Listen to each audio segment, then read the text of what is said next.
5 full days in Orlando can feel like forever, or like sand slipping through your fingers. You'll swear there's time for everything, to ride, to rest, to return. But then the clocks speed up, the crowds press in, and suddenly you're choosing between more magic and a much-needed moment to breathe. Somewhere, a family is weighing their 5th park day against napping in a cabana. Far away, a lonely souvenir cup hums with dormant power, waiting to be brought back to life. In an epic universe, the gates hold fast. Until the moment they don't. And you'll have just one shot to slip past the horde and chase what you came for. You've got questions, I've got answers. And opinions. Let's unlock them. Welcome back to Unlocking Universal, your key to all things Universal Orlando and beyond. Now here's your guide and unfair advantage, Holly. This is Volume 3, and the questions you sent in are so good. Today we're talking ticket strategy, what to do with your refillable cups, how to plan your first Epic Universe morning without early park admission, and more. But first, I have some housekeeping to take care of. Atlanta 9640, if you're out there, this one's for you. You texted me through the link at the top of my show notes saying you're headed to Epic Universe soon, have a few questions, and wondered if I would be open to answering them. Well, first of all, yes, I would absolutely be open to answering them. That's exactly what I'm here for. But here's the thing. Buzzsprout is my podcast host. The ability to text is a feature called fan mail, and it feels like a real text, but it's one-sided. On my end, I can't reply directly to you unless you include your questions in the message so I can answer them on the show, or you include your email so I can respond right to you. Without those, we're both SOL, my friend, and unfortunately, your message didn't have either. I have no way to help you. So Atlanta 9640, please send me an email, Holly, HOLLI, at unlockinguniversal.com or holly@themagicforless.com. And I'll get back to you faster than you can say, please don't let that be Igor behind me again. And for everyone else, yes, you really can use the link at the top of the show notes to send me a question or even just say hi. Just remember, if you want to reply, make sure I've got a way to do that. So let's dive into question number 1. The first question today comes from Jamie, who's planning a spring break trip next year with hubby and their 2 kiddos, ages 9 and 13. They're staying 6 nights from a Friday to a Thursday, which gives them 5 full vacation days in between their travel days. Jamie wants to do all 4 parks and is considering a split stay. Her question is this: should we go with a 4-day park ticket or a 5-day park ticket, especially if we decide to take a rest day in the middle? Okay, Jamie, first of all, I love your question. And I love that you're already thinking about balancing fun and rest, because that's something a lot of people overlook until things go sideways. I'm absolutely on board. This is exactly what I've recommended to my Disney guests for years. And since Orlando has truly grown into a full week destination, I say the same thing here. It's not about Disney or Universal specifically. It's about the pace. You've got 4 incredible theme parks and 5 non-travel days. So yes, you can absolutely plan one of those days as a reset day. And if you're doing a split stay, that hotel change day is the perfect time to take it easy. But here's the twist. I recommend you still go with the 5-day park ticket. And why? Flexibility. Let me explain. In 2026, the ticket types are being renamed, and the one that I would recommend for you is called the 5-day park-to-park with Volcano Bay. This gives you access to all 4 parks over any 5 calendar days, and you have 8 days to use it. Now, I looked up the price difference, and it's only about $115 total to upgrade from a 4-day to a 5-day. That's for all 4 of you, not per person. That works out to $28.75 per person, and for that price, you give yourself the option of popping into a park on any one of those other days of your stay, whether it be your travel days or your middle of the week break day. So think about it. Let's say you take a rest day mid-trip. You can sleep in, lounge by the pool, maybe hit up City Walk, but then in the evening, you still may want to catch Cinesational or Hogwarts Always, right?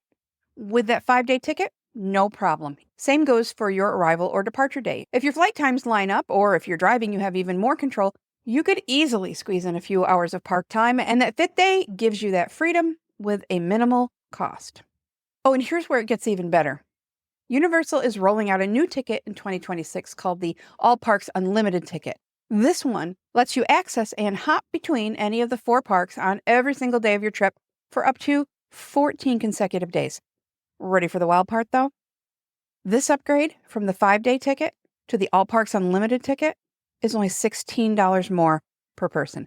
That means for under $45 more per person total, you could go from 4 park days to accessing every single day of your trip, including your arrival day, departure day, your rest day if you feel like popping in, all the days. So yeah, I would still recommend taking that break day to recharge, especially if it falls on your move day.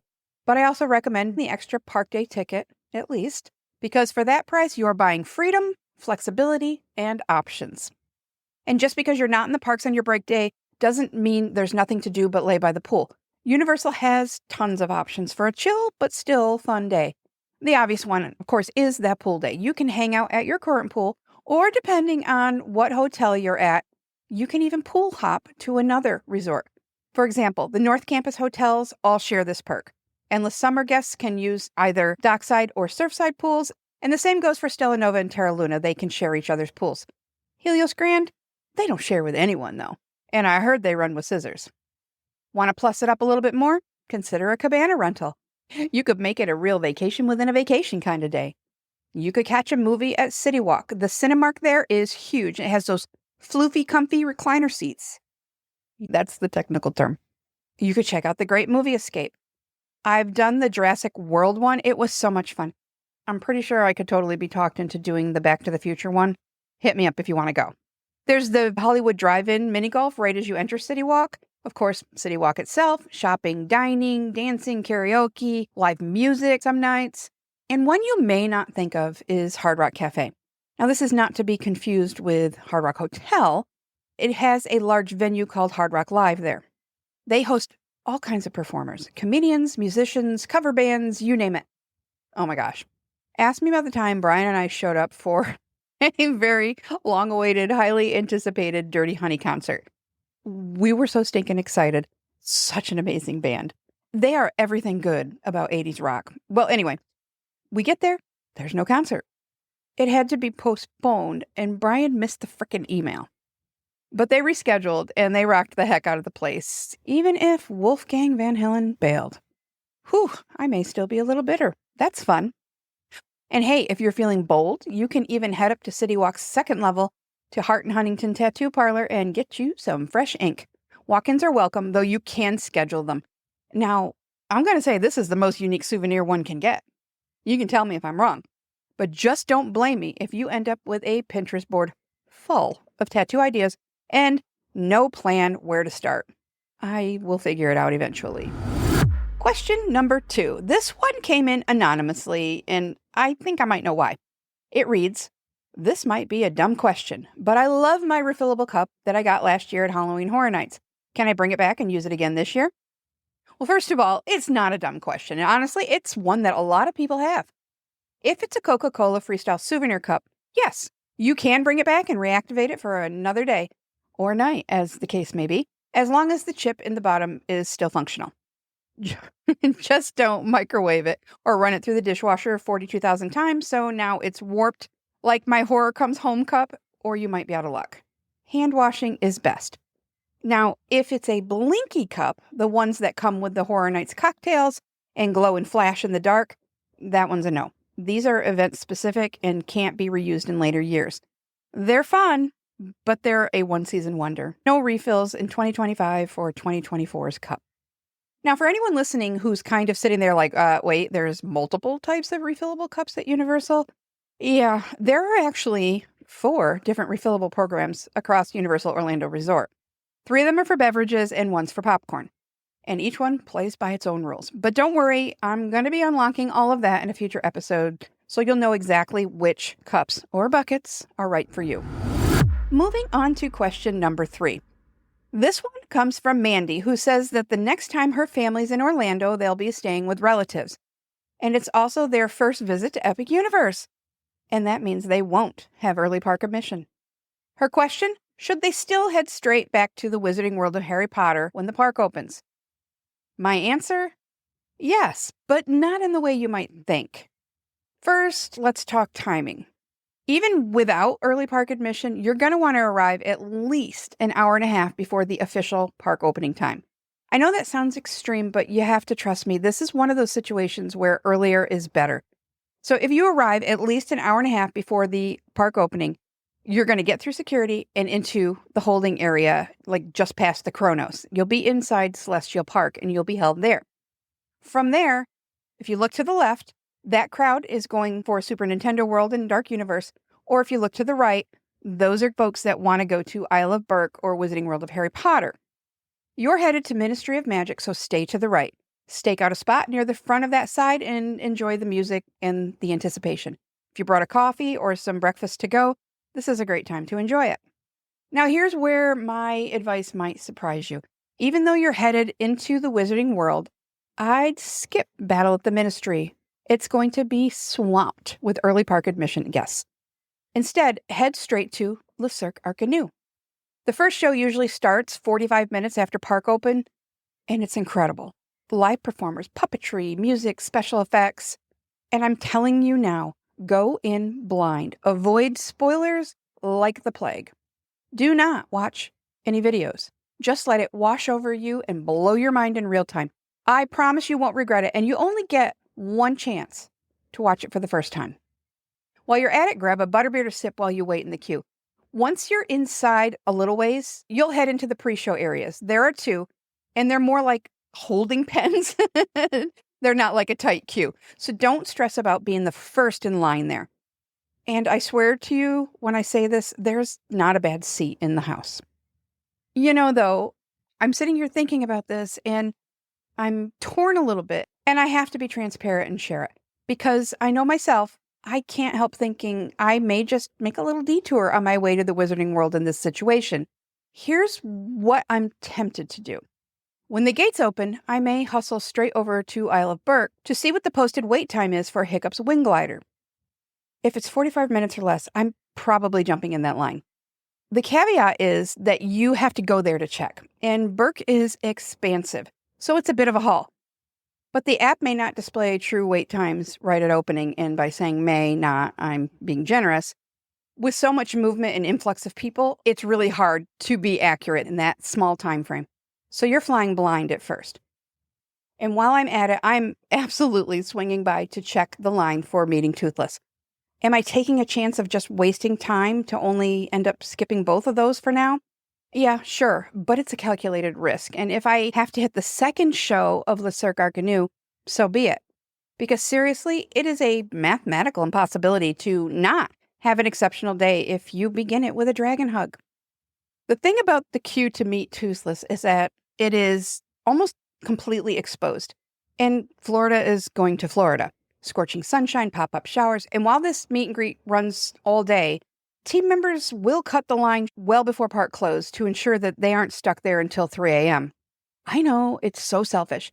So if you see a decent wait, jump on it. Here's the bottom line, though. Arrive early, like super early. Know your priorities, but be flexible.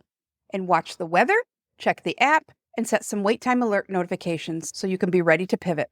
Who knows? Maybe the theme park gods will be smiling in your favor, and Battle at the Ministry will be a walk-on that day.